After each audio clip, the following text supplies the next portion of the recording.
Magandang araw, kaibigan. Napanood mo na ba ang makasaysayang talumpati ni US President Donald Trump? Para sa akin, masasabi kong ito ay exciting at makasaysayan. At marahil totoo nga ang sinabi ng ilang Amerikanong komentarista na nabuhay muli ang kanilang pag-asa na pwede palang maging dakila muli ang kanilang bansa.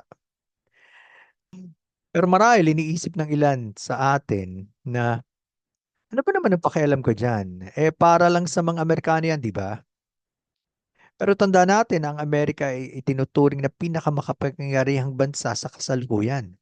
Kaya siguradong may epekto ito sa ating bansang Pilipinas at sa ibang bansa sa mundo.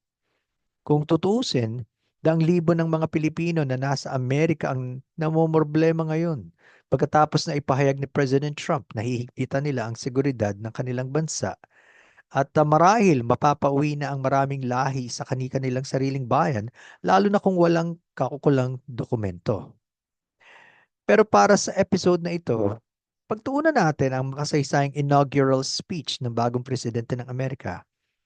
Taga-suporta ka man niya o hindi, tiyak na marami tayong matututunan dito. Siyempre, disclaimer din na hindi natin sinasabi na lahat ng mga binitiwan niyang salita ay matutupad niya. Malalaman pa natin yan sa mga susunod na panahon. Sinimulan niya ang kanyang talumpati sa pagsasabi na ang Golden Age ng Amerika ay nagsisimula na.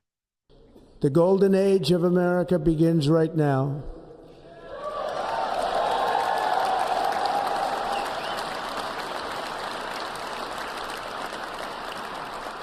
From this day forward, our country will flourish and be respected again all over the world. Magandang panimula ito dahil inilalahad niya ang kanyang kagustuhang muling umunlad at respetuhin ang bansang Amerika sa buong mundo. Pero hindi rin siya one-sided dahil sinabi rin niya na merong krisis na kailangang harapin ang kanilang bansa. But first, we must be honest about the challenges we face. While they are plentiful, they will be annihilated by this great momentum that the world is now witnessing in the United States of America. As we gather today, our government confronts a crisis of trust. Ito ang pagkakaroon ng balanseng pagtanaw. May pag-asa para sa mas magandang hinaharap, pero kailangan bukas pa rin ang ating mga mata sa mga pagsubok na dapat agad harapin. Hindi pwede na isa lang ang tinitingnan natin pagdating sa ating sariling bansang Pilipinas. Na sa susunod na bahagi ng talumpati, sinabi ni President Trump ang kanyang kailangan gawin. My recent election is a mandate to completely and totally reverse a horrible betrayal and all of these many betrayals that have taken place, and to give the people back their faith, their wealth, their democracy, and indeed their freedom. Alam niya ang kanyang tungkulin na dapat gampanan at yun ay ang tulungan ng mga mamamayang nawalan na ng tiwala sa pamahalaan at nawalan ng kayamanan at kalayaan. Sana nga maisip din ito ng mga hinalal nating mga opisyal ng ating bayan. Na isa sa pinakamahalagang kanyang sinabi ay ang dahilan kung bakit siya iniligtas ng Diyos sa muntikan ng kamatayan. Those who wish to stop our cause have tried to take my freedom and indeed to take my life. Just a few months ago in a beautiful Pennsylvania field, an assassin's bullet ripped through my ear. But I felt then, and believe even more so now, that my life was saved for a reason. I was saved by God to make America great again.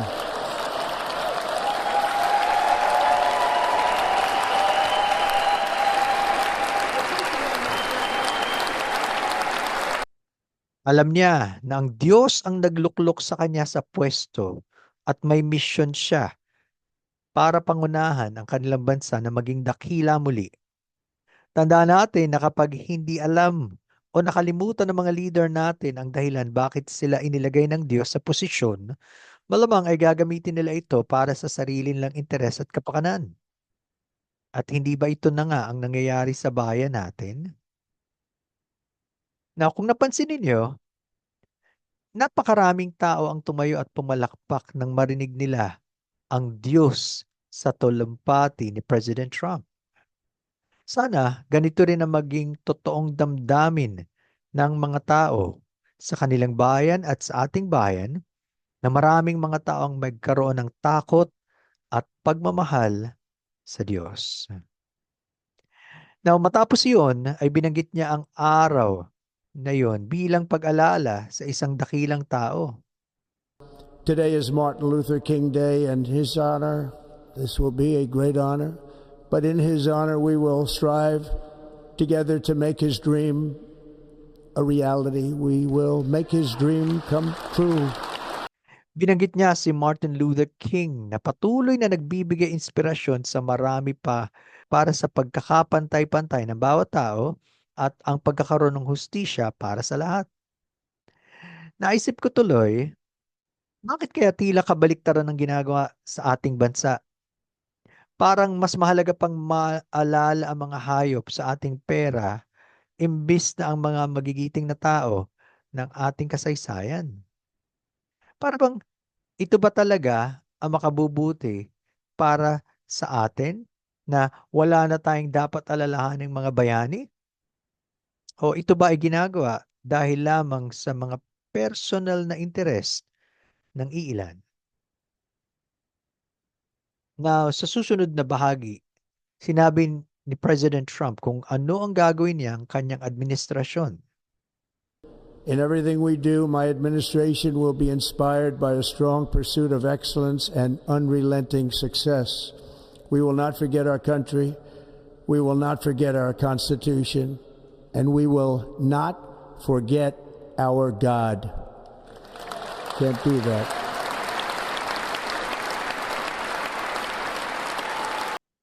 Ito ang napakahalagang deklarasyon dahil ito ay nagpapakita kung anong dapat alalahanin ng mga leader at ng mga mamamayan ng bansa at kung ano ang hindi dapat kalimutan.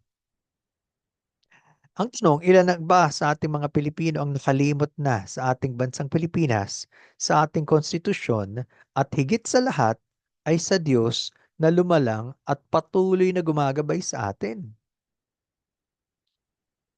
Sinabi rin ni President Trump na isa sa mga unang lalagdaan niyang executive order ay First, I will declare a national emergency at our southern border.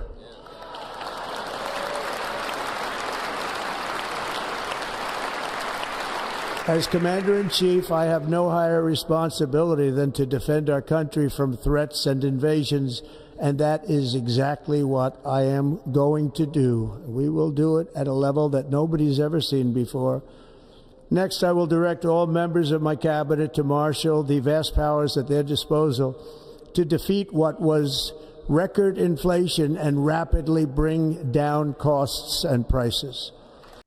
Masinin ninyo na napakahalaga na protekta ng isang leader ang kanyang bansa laban sa mga illegal na pumapasok dito na pwedeng magbigay ng banta o pananakop dito. At kung titingnan natin, ito rin ang dalawang issue na kanyang binanggit na pinakamahalaga sa mga Amerikano. At marahil, inasahan nilang gagawin niya, kaya siya ang ibinoto ng karamihan. Kung ano yung kanyang ipinangako nung kampanya, yun rin mismo ang gagawin niya ngayong siya na ang Pangulo. Hindi pangakong napapako gaya ng mga kasalukuyan at nakaraang leader ng ating bansa. Ano naman ang kanyang gagawin para maging mas mabisa sa pamamahala ang kanyang administrasyon? To restore competence and effectiveness to our federal government, my administration will establish the brand new Department of Government Efficiency. Department of Government Efficiency. Hindi ba kailangan ng bawat ahensya ng gobyerno na suriin kung epektibo pa ba ang pamamaraang kanilang ginagamit? Marami kasing nasasayang na pera, lakas at panahon sa hindi maayos sa pamamahala sa iba't ibang level ng ating gobyerno. Humanga rin ako sa panindigan niya na dalawa lamang ang kasarian na dapat kilalanin. As of today, it will henceforth be the official policy of the United States government that there are only two genders, male and female.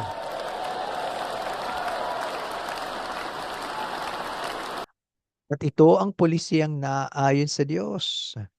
Sabi sa Genesis 1:27, kaya't nilalang ng Diyos ang tao ayon sa kanyang sariling larawan, ayon sa larawan ng Diyos siya nilalang. Sila'y kanyang nilalang na lalaki at babae.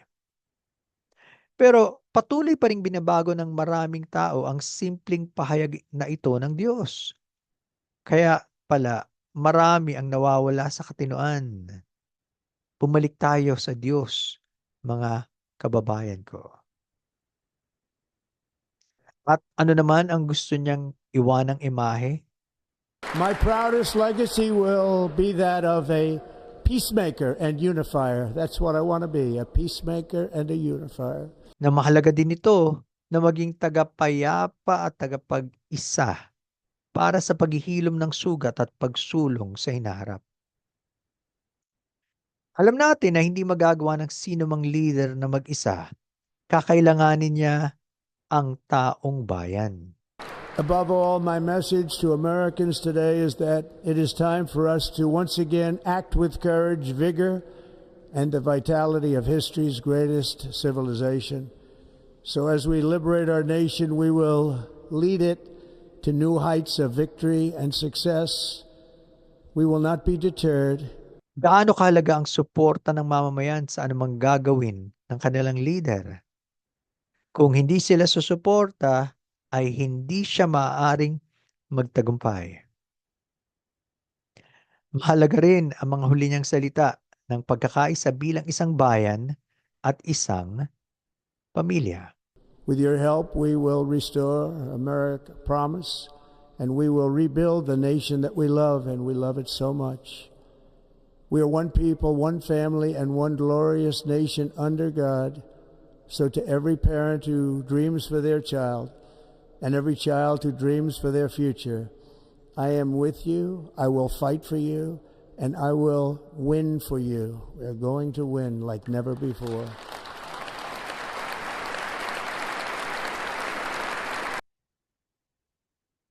Pero gusto kong linawin, hindi ako fan ni President Trump. Kaya hindi ibig sabihin nasasang-ayon ako sa lahat ng kanyang sasabihin at gagawin. Kaya natin, tao pa rin siya na hindi perpekto at siguradong makakagawa ng mga maling desisyon. Pero mahalaga, magsimula tayo sa Diyos. Magtiwala at sumunod sa kanyang mga kautusan.